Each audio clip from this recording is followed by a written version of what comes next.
What's going on, everybody? It's be your boy DJ Anonymous. DJ Anonymous with another episode of Sports Biz Music, the podcast. And on today's show, I have a very, very special guest on the show. I have Jake Tribbey, staff writer and lead USFL analyst at Fantasy Points. How are you doing today? Doing great, man. Doing great. How about yourself?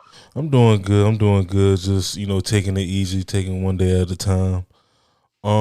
So before we get into the podcast and the questions and whatnot, introduce yourself to the listeners.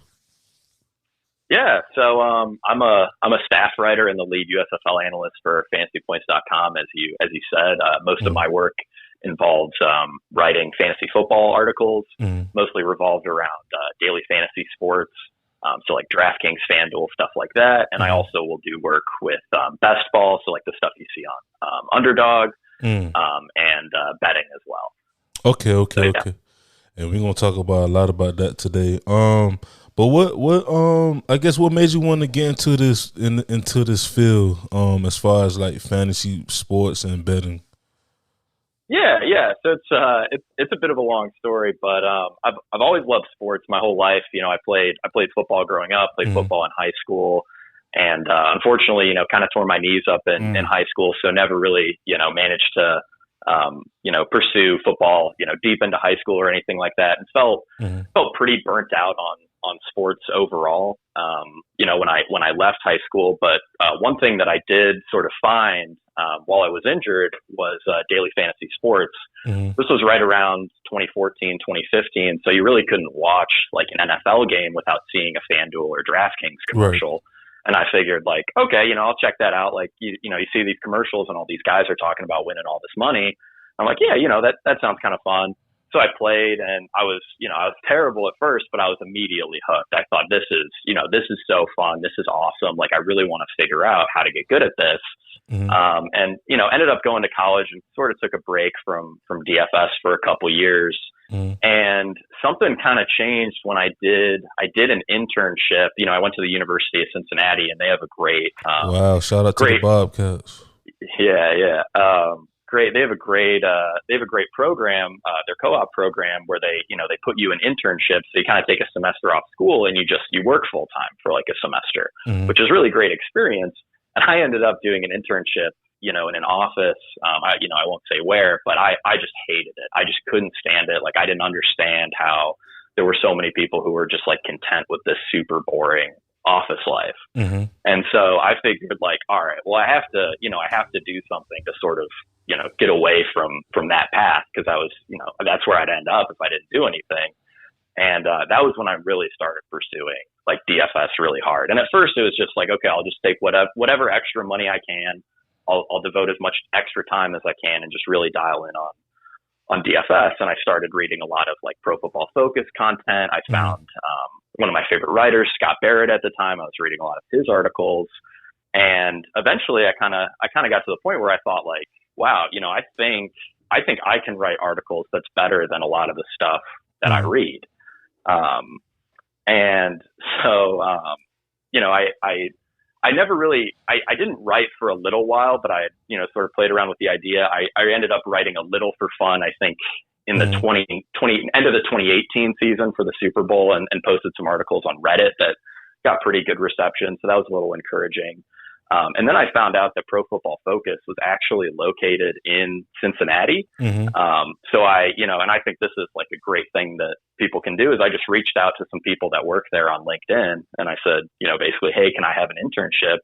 And I guess it was just right place, right time because, thankfully they said, hey, we actually need an intern right now. So we'll take you. And so I ended up at PFF and I didn't get any writing opportunities there. It was excellent experience. And I learned a ton. Like, there's no better environment to learn about football than a place like Pro Football Focus.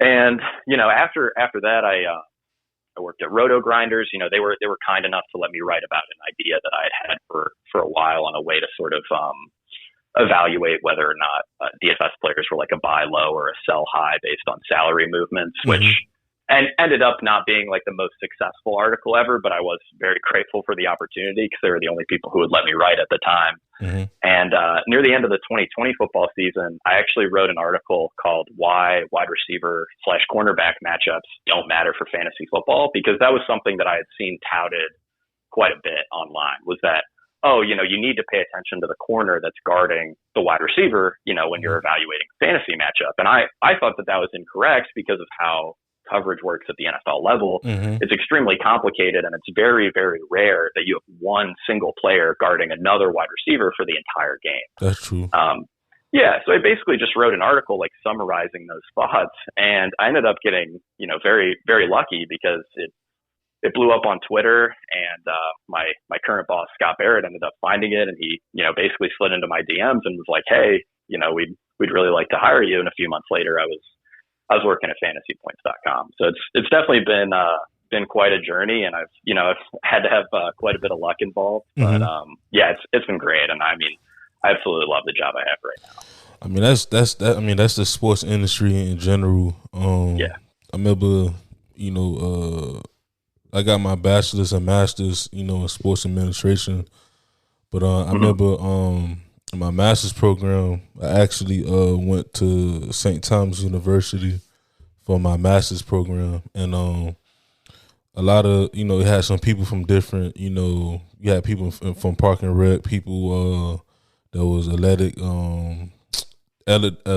directors, you had sports agents, you had people who worked for like, NASCAR and everything. And, one thing they always said about, especially working in the sports industry, is that, you always going to start, low, but as you build, it's going to be a fast pace. And just hearing your story, just a bit of your story is it's encouraging, because with me, I didn't even thought about even doing like a podcast, based on pretty much sports and biz and music until like about 4 years ago. And hearing from other people, they always say that, you have to start from somewhere, whether it's, doing an internship for one of the, the best companies in the, in all the sports, in PFF, and or just starting your own, company or business or something like that, or working part-time and just building. So that's always encouraging. That's something that I really agree with. Like, I think, if you have a goal, like, step one is just, trying, like, just try anything. And, I think a lot of people would be surprised at what they can accomplish if they just kind of, just try. So for me, I'm gonna tell you my experience a little bit, because I've been fantasy sports, especially like NFL and football and whatnot. I started around that time, like probably like 2013, 2014, and it was only like maybe 4 of us at the time, and then we expanded the league in 2016, so it became like 8 to 10 players. And whether it's for money or not, like, it's addicting. Oh yeah. Yeah, I know what you mean. It's very addicting. It's very competitive, because, me growing up, I was a person that, I played Madden a lot, especially franchise mode, 2K, NHL, like all the sports games. And, playing fantasy sports, it makes people feel like, they could be a GM one day. And especially when the league is so big, because I have a cousin, his league is about 16 of them. So like, and I actually won, not this past year, but the year before, a couple years ago. And I told him, I said, man, I had to watch people waivers. I had to, if someone dropped a player, I had to make sure I was the first one to, to beat her, because it's like time consuming. Like, during the season, I barely be on social media. I barely be on, doing other things. Like, during the week, I'm just on my app making sure, hey, my team is looking good. So it's crazy, man. Oh yeah, I know what you mean, man. It's crazy. So, let's talk about your time, working at the USFL. I understand that the USFL, they just came back from a hiatus. I think there was the USL was out in the 80s, right? I think it was the early 2000s. I'm actually not super familiar with the early roots of the league. Yes. But tell us about like your time, being there so far, and like what do you see like the potential of the league, in the next 5 to 10 years? Yeah. So my role with the USFL is I write DFS articles for fantasy points in regards to the league. So like top fantasy plays, stuff like that. Okay. What I sort of see like with the league going forward is, I think there's 100% a place for spring football in the United States. And I just think like it's a matter of getting, the organization right and the funding right to the point where it can be long-term sustainable. Because you watch the games and like every team, you could name a player or two who should get a shot on an NFL roster. Like these aren't bad players by any means. And the games for the most part have been pretty entertaining. Obviously the quality of football isn't NFL level, but like, the games are close and they're, for the most part still pretty exciting. And, from a fantasy perspective, there's plenty to like there. There's a lot of opportunity. And I think part of the reason that I like gambling on the USFL more than the NFL is because the edges in the USFL are much, much larger. You have so many eyes on the NFL. It's really hard to find that like diamond in the rough, right. That player that no one else is considering, whether it's DFS or season long. But with the USFL, that's much easier to do. So like that's part of the reason I love the league. When it comes to long-term sustainability, though, I think it's tough because they're going to get the direct competition from the XFL next year. That's coming out next year. Yeah. So like it's hard to see both leagues surviving long-term, but I do truly believe that there will be a long-term winner because it just makes sense. Like there's only 32 NFL teams, but there's still a tremendous amount of football talent out there that's not in college anymore. There should be opportunities for those guys to show that they can play in the NFL. And I think people want to watch it. The USFL's viewership numbers, each game is getting like 1.5 million viewers. So, there's interest there. So I'm definitely optimistic at the future of spring football. I'm not sure if the USFL is long-term sustainable. We'll see how they do versus the XFL. But I'm optimistic overall. I only seen a few games this year because, my Miami Heat, they're in the playoffs. My Florida Panthers, they're in the playoffs. So, I already trying to be in tune with the postseason, but I love football. And for me, the more football, the more, it's better for me. But to talk about the XFL, I think, in my opinion, I feel like, we have to see when did they have like a actual release date for the XFL? So I believe it's going to be the week after the Super Bowl. So I don't think the leagues will be competing like over the same time frame, which kind of throws an extra like wrench into things. So they won't be competing like directly for viewers, I suppose, because the USFL didn't start until like late April, if I remember correctly. So I feel like it should be. I honestly want. I think it would be good for the sport just to have multiple leagues run, especially during the spring, because it's so slow. Like once NFL is over, then the draft is over. Then you have of course you have basketball and hockey, what they playoffs, but once that's over, all you have is just baseball, NASCAR, and tennis and golf. But people, we in America, people love football. Oh yeah. So it's just like I think, just depending on how everything is next year, I feel like both of them leagues, they could last. I hope so.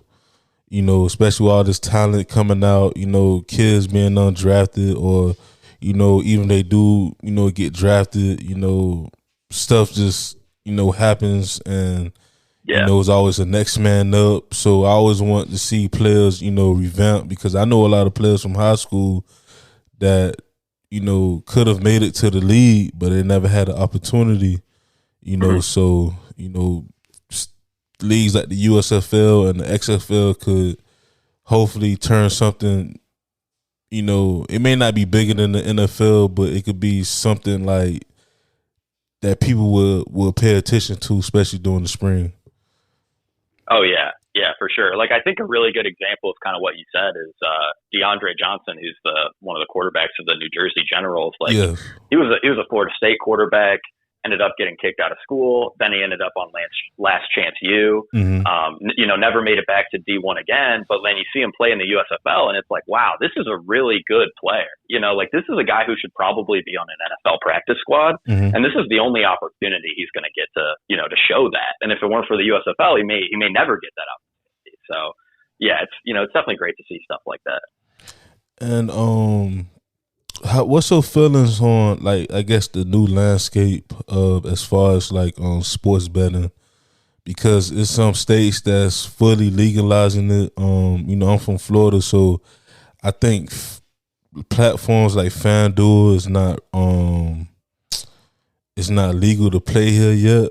But they trying to, for every state, they trying to make sports betting legally, like just legalize it. So as far as like betting, like how you feel how you feel about the landscape so far? I mean, it's obviously really encouraging to see so many states pushing for legalization. I think most people would probably agree it'd just be way more convenient if it was legal all over the country and you didn't have to worry about what state you were in. I unfortunately I live in Northern Kentucky in the Cincinnati area. So I don't have access to legal sports betting directly, but I can drive to Indiana like 30 minutes away and place bets there, which is great, because it's nice to have, the ability to place bets on like FanDuel and DraftKings alongside like the offshore sports books, which, like basically any American can bet on. My only like major concern, I'd say, is that I don't really see American sports books making a huge effort to one, like be their own bookmaker. Like, a lot of them are outsourcing their odds. Like, they're paying a company to get their betting odds, and they're not doing it themselves. I also don't see them like representing as good of a customer experience compared to some offshore books. Like, I've heard a ton of horror stories about people like showing up to a legal sports book and saying like, hey, I want to bet, $1,000 on this NFL draft prop. And then they say, okay, and then change the line immediately and then give you the new odds before you can, bet the old line you wanted, stuff like that. That's scary. Yeah. Which isn't illegal by any means. Like, they're within their rights to do that, but it's, it's kind of, it's a poor customer experience. So I'm definitely glad that consumers are getting, additional options with the increase in legalized betting. But I do have like some minor concerns over sort of how the operators are handling their business. Yeah, because I agree. Because with me, even though I play fantasy sports, in certain years we'll have like a pot, and whoever wins, of course they win the pot. I'm not big on betting or big on like gambling, but like as far as like just looking at like how sports is, and I love sports. For me, I'm more, if someone was to ask me, would you go to a casino to play roulette or something, or would you just bet on games? I said I just rather just bet on games, because growing up, I remember my dad used to take me to the horse track, and that's all he did, like during the day. And he'll literally ask me like, "Hey, just pick a number, pick 3 numbers," and it was just like a religion, like especially down here in the South, like it, like it's a religion. Where, they have horse races, dart races, like it's ridiculous, but just seeing it continue to grow over the years, it's crazy. And but you're right. Like, I feel like once people stop playing with the whole operation and make it more, I guess, like more fair and more like have people more comfortable about betting, especially in sports. I feel like it'll grow, even more the next 5 to 10 years. Oh yeah, for sure. I think it's going to be a rocket ship. Even if the customer experience were to stay, not great. Like, I mean, people want to gamble on sports. Like, that's just a fact. So, and one of the topics that I've been talking about, especially people that's been in the sports industry, is the the NIL deals that's been going on in college football and college basketball throughout the whole college sports. And what's your take on that? How do you feel about that? Yeah, I mean, like I have a hard time not being like super pro guys making money. Like these college football players, like they're putting their body through as much as like NFL players are, and they beforehand just weren't getting compensated for it, or if they were, it was under the table type under stuff. the table. And like when I think of like some of my favorite college football players growing up, like Mike Mickens, who went to the University of Cincinnati and was an amazing corner, was an All-American, but tore his knee up and never played in the NFL. Like, he never made any money off of being a football player, despite being one of the best corners in the country for, a couple seasons in college. And that just doesn't really seem fair to me.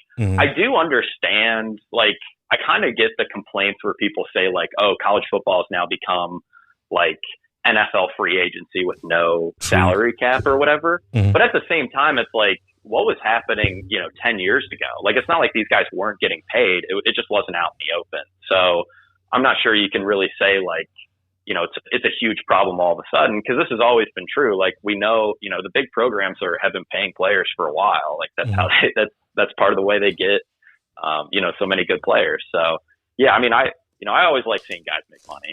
Yeah, like I'm more. I do want the players to get paid. I just don't. I'm kind of the same way when other people feel like this. Is like, I just don't want the game to become too pro-ish. Like, I don't want it to, because like I said this in a lot of episodes. Growing up, in Miami. I love my Dolphins, but I was more of a Hurricanes fan. Like, I just love college football way more. Yeah. But from the last, few years, the NFL kind of, they kind of been better than college football, just because, one, the college football playoffs is something that needs to be, handled, needs to be expanded. Two, it's just so much stuff going on. 1 minute, because we as a Hurricane fan, I went through it too. Remember years ago when Miami got in trouble because of one of the boosters was paying like players like Sean Taylor and Antrell Rowe and all them, and we was hurting for like years. I feel like maybe 2018 was probably like the first year where we actually had all of that was gone, because when Al Golden was the head coach, we were still suffering from them losses, from them scholarship losses, and plus, when you have schools like Alabama, Ohio State, Clemson, Oregon, like when them schools that just come down here and recruit, our players, that hurt, a team like Miami. But the one thing I do want them to recognize is that, give back Reggie Bush his Heisman Trophy. Like, yeah. Oh yeah, no kidding. give it back to him, because, like you said, this been going on for years. Like, I remember I was watching the 30 for 30. I ain't finished it yet, but the Pony Express with SMU. And that was like in the 70s, 80s. So it's like this been going on for years. and they came down hard on SMU, which I think that may be like one of the other good things about the whole NIL stuff is that like before you had very unequal enforcement of those rules.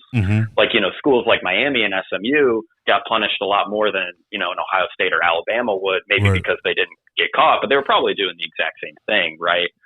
Like I remember a few years ago, like North Carolina, like with their basketball team, they were like faking classes and stuff like that, and nothing happened to them. Like, it's like crazy. And then, like SMU, they get the death penalty in their football programs like non-existent for like 10 years in the 80s. When my thing is when you have schools that use women to recruit players and they only get like 5 to 10, not even 10 years, they got what, like a probation or something like that. I think that happened to Oklahoma State and LSU, if I'm not mistaken. But then you have these kids getting paid under the table, and they get years. Everybody get years of punishment and stuff. That don't fit right with me, because when you hear Terrell Pryor saying that, I'm a star player at Ohio State, but I'm eating ramen noodles every day, like that hurt. You know? Oh yeah. It's crazy, man. It's like the Wild Wild West, But no kidding. So being a Bobcat alumni, Bearcat. Oh, I'm sorry, Bearcat. I'm sorry, you're good. Bearcat. No worries, man. I knew I got confused with St. Thomas because they the Bobcats, but the Bearcats. How did it feel to have this team, even though, of course, y'all went up against Alabama and whatnot, but to even being the first, I guess, group of 5 school to even, go to the playoffs? Like, how was that? Man, it was incredible. So I was very fortunate this year. I think I got to attend either 7 or 8 games in person, which was just awesome. I mean, this was like the best team we've ever had. People knew kind of going into the season that we would be competitive, we would be up there. I don't think anyone like really anticipated us, at least among, Bearcat fans, to be as good as we were. I mean, it was an incredible roster. I mean, after LSU and Georgia, like we had the 3rd most players drafted this year. Like it was true. Like it was as good of a roster as like the highest tier programs in college football, which, like, given the resources we're working with, is like a monumental accomplishment, I think, because our football budget's like 45th or something out of the 120 schools, and yet we were, probably the 3rd or 4th best team in college football this year. So yeah, I mean, as a fan, it was awesome. It sucks we didn't win the national championship, but I don't, even if we had beaten Alabama, I don't think we could have gotten past Georgia. Yeah, Georgia was the team to beat this year. Oh yeah, no kidding. But I mean, it was like it was everything I dreamed of. Like I mean, so many great memories from the games, and it was awesome. I'm definitely gonna remember this season for the rest of my life.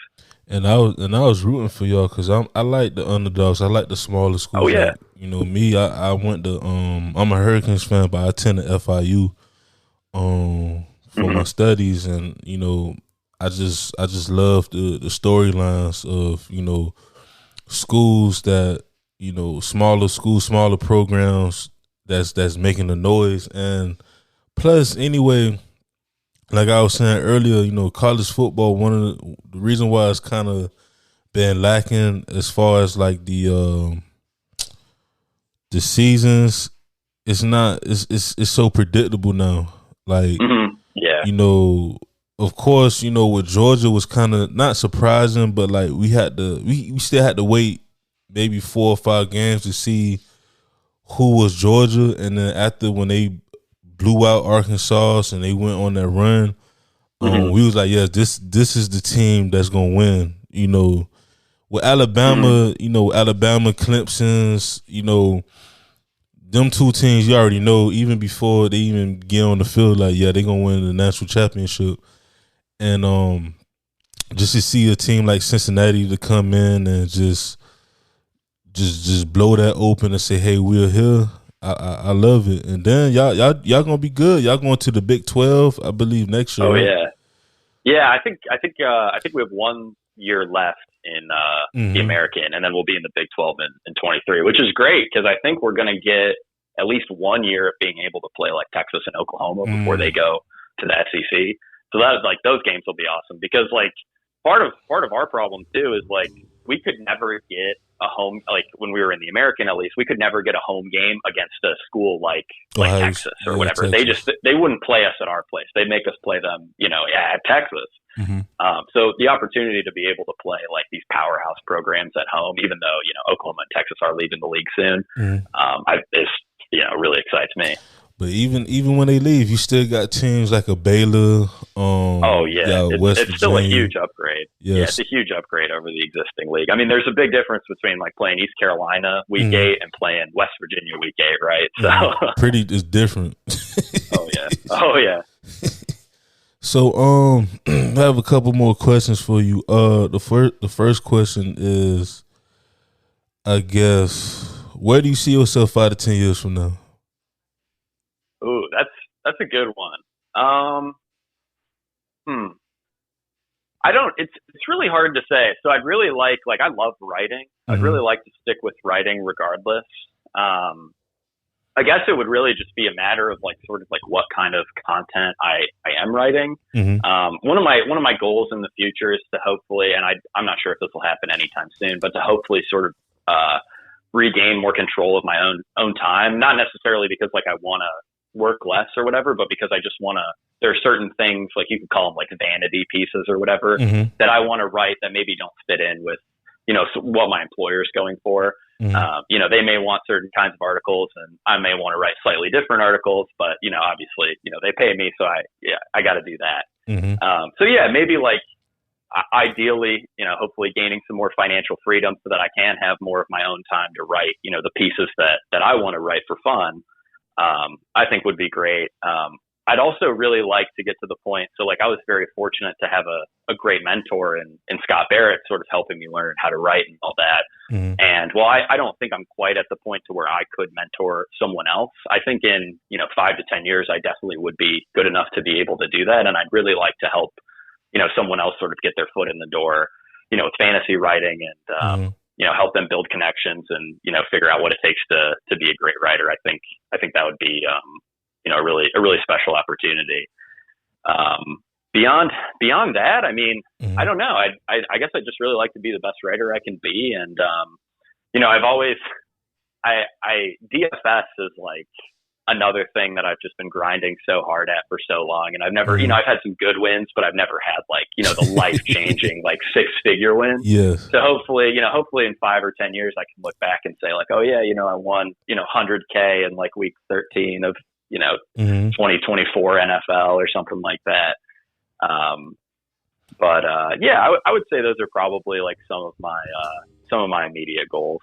And then, do you have any advice for, I guess, journalists, particularly in the fantasy sports world? Because I see that's even growing. Like as far as like journalism, it's a lot of writers, it's a lot of podcasters, it's a lot of shows that just dedicate themselves to fantasy sports. Like, so you have any advice for them? Yeah. So, I mean, it's obviously an incredibly competitive industry. So I think like a big part of it is like really dialing in on one particular thing and trying to be as good as possible at that thing. Like fantasy sports is very broad, but if you're like one of the best dynasty guys or one of the best best ball guys, like that's a much easier sort of like niche to fit in than being one of the best fantasy guys. Because being one of the best fantasy guys, I mean, you're competing with like Matthew Berry and Mike Clayton and like Jeff Ratcliffe and Evan Silva, like the legends of the fantasy industry who have been around forever. But if you're getting into like a more niche category of fantasy sports, like the competition is just lower. Like there's less people competing with you, and that'll like when you get really dialed in on one particular thing, it also kind of allows you to get really, really good at that thing. Becoming, one of the best at one of those like more niche fantasy topics, I think is like a really good way to sort of inspire, people to follow you and read your work. Something that worked really well for me is just reaching out to people and asking for opportunities. I think that's not like especially if you're trying to get into writing, you want like writing samples or whatever, Mm-hmm. so that you have something to present people to show, that you have an ability. That was part of my problem when I worked at PFF was like, I told them, I was like, I want to be a fantasy writer. Mm-hmm. And I had never written anything before. So like, they weren't going to take my word for it.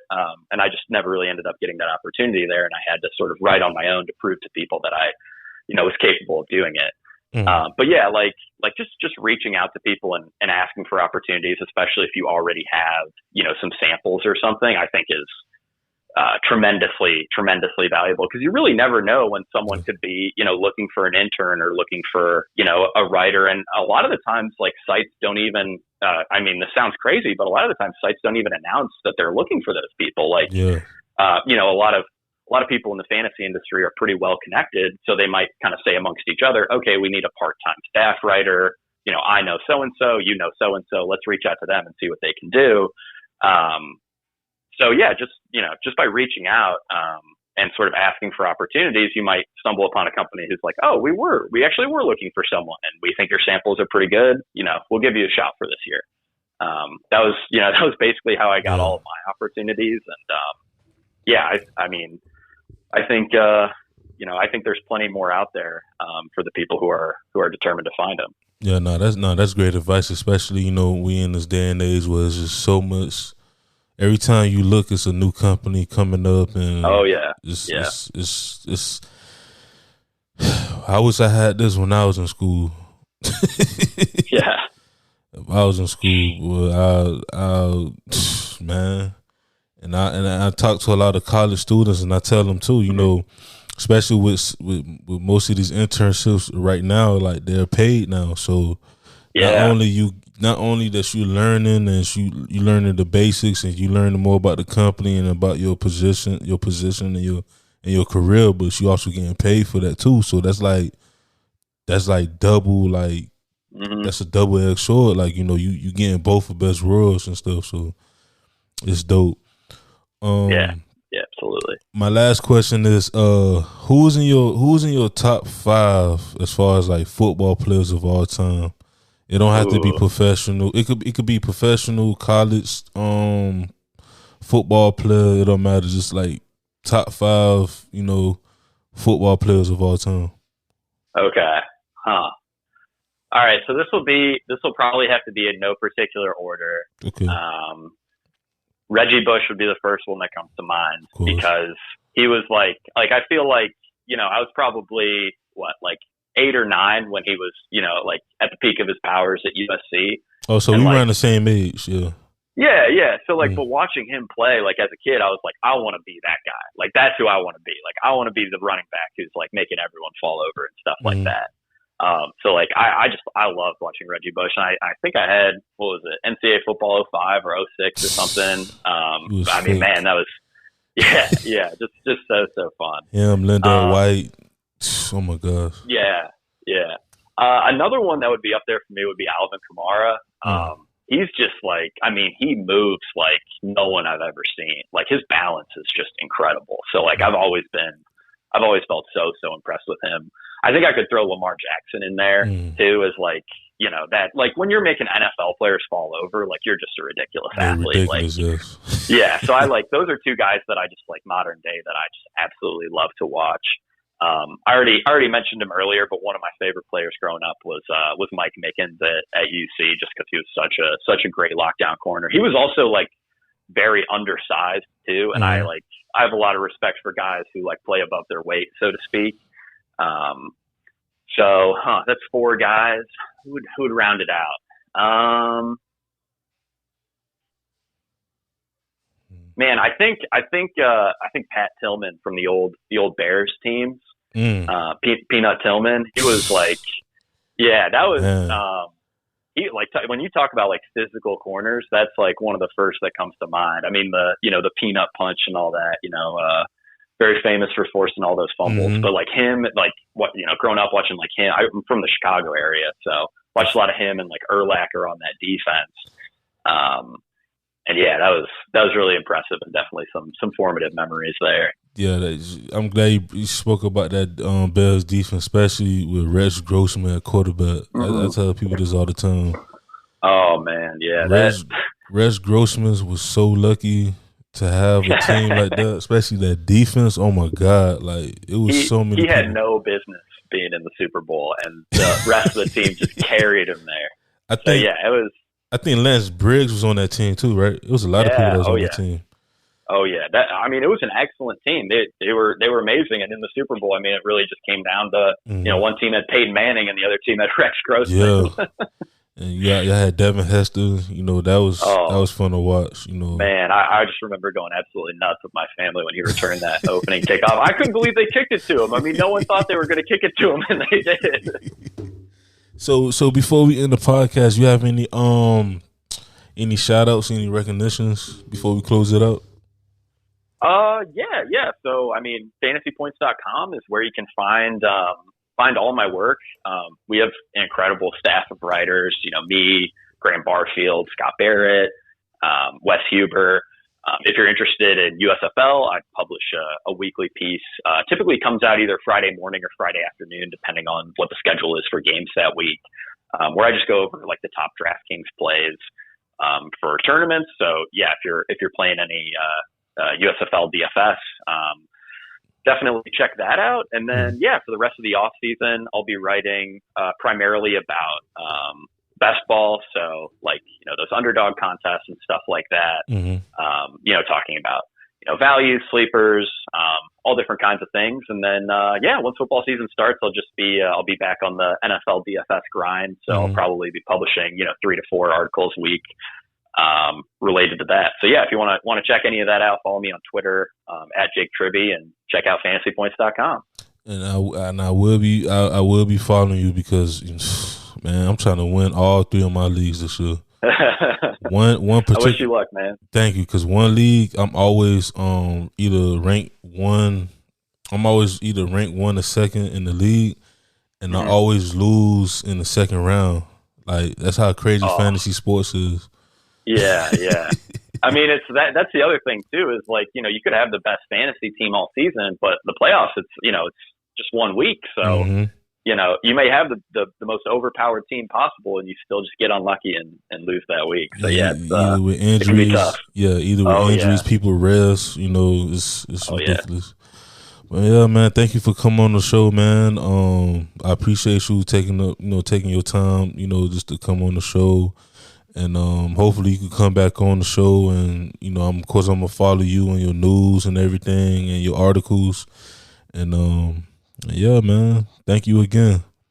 Yeah, thank you so much. Really appreciate you having me on. I'd love to be back. It was a great conversation. Of course. And as for everybody, this has been your boy DJ Anonymous with another episode of Sports Biz Music, the podcast with my boy Jake Tribbey, and we out. Peace.